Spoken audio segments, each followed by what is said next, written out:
What even is a trained dog? The first thing we're checking off the box with a trained dog is, does the dog walk with minimal leash pulling, and does she monitor my pace in my direction? And Lucy is highly trained up. She didn't just wake up one day and know this stuff, but this is something that she's been taught her whole life. Being my dog, I'm going to tolerate 0 leash pulling. I want you to be in control of your emotions and your impulses, and I want you to be neutral in most environments and not engage with the environment. You're mainly engaging with me. You should see if I change my direction, so should she. It should be very minimal leash pulling, and it shouldn't be a big deal for her to monitor my speed changes or my directional changes. She should be stuck to me like glue, because I've taught her to do this. Your dog doesn't wake up one day and walk nicely on the leash. Also, there's multiple ways to train your dog. You know, your voice is ultimately the least reliable. So if I wanted to stop and say sit, every dog can sit, right? Not a big deal. A 9-year-old can teach a dog to sit. That's not what we're after here. Of course, your dog should be able to do it because it is a desirable behavior, a behavior that I can build upon and teach your dog many things. Lucy, down. Good girl. I know the concrete girl. I'm sorry about that. Good girl, Lucy.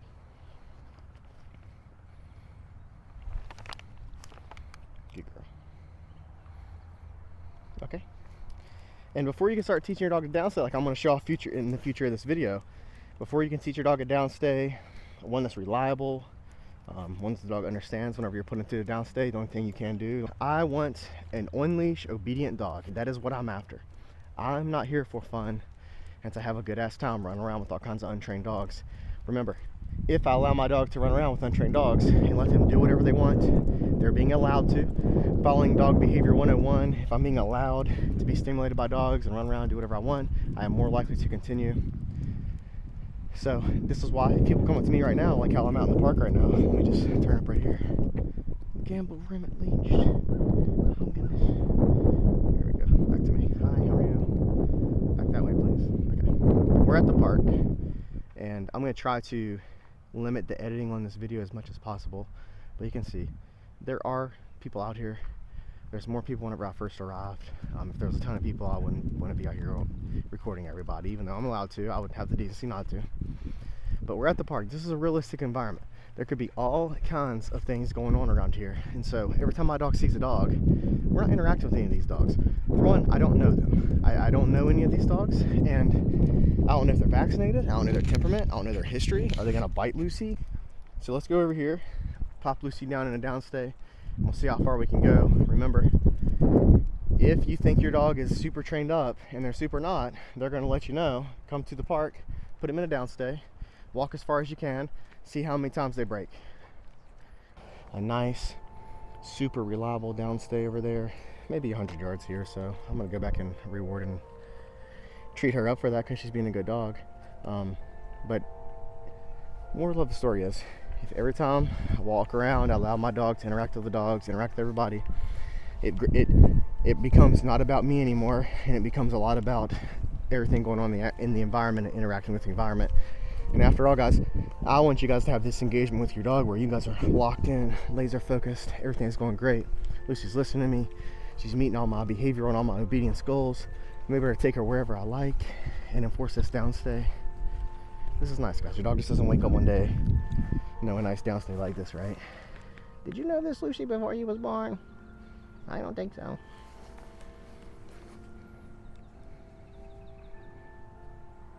She's so cute. Good girl. And I'm rewarding Lucy for that rep. Gotta be careful saying her name, though. I did not break her there. So if I walk away, she's still gonna hold that downstay.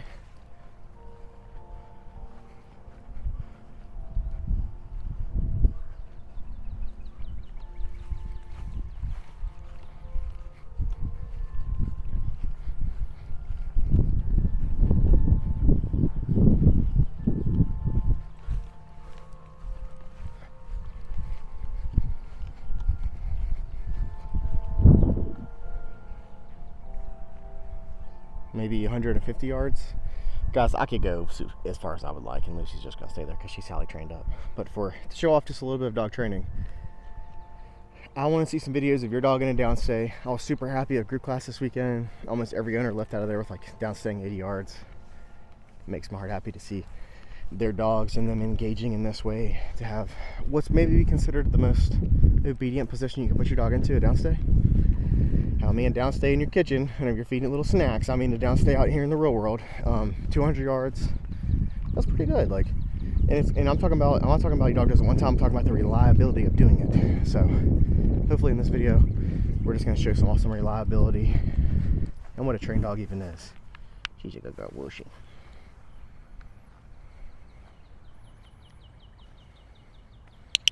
A little slow in the treats here because I got a camera in my hand. Okay, Lucy. Good girl, Lucy. She's a good one. Just as important as putting your dog into the downstay, about them knowing that, hey, you have to down now. Just as important as your dog to know, hey, you don't have to down now. Right now, you can break. And you know, it wasn't super confusing to her. She knew exactly what to do. She's super trained up. I would love for owners to experience what a Lucy feels like on the leash, what she feels like out here in public. Good girl, Lucy. We're gonna leave Lucy right there for a second. I'm gonna walk away. I am gonna break my rule here. I am gonna recall Lucy to me. This is something that whenever I'm teaching downstay, I want to try to avoid, because it makes it less likely for the dog to break us in the future. You know, if every time that I recall her to me and I build a pattern of, I'll walk 200 yards away, turn around, I face you, and then I call you to me every time, the dog is just going to start doing it automatically. And what ends up happening is you start getting correction for things that the dog would never got corrected before, because your communication is a lot better to the dog. And that's what you're paying me for, is to be able to communicate with your dog a lot better and much more efficiently. For example, if I'm standing here and every time I recall her to me, she's more likely to do it. I'm just going to do it this time to show a nice recall. But generally, I'm having my owners avoid recalling the dog from far away. Lucy, here!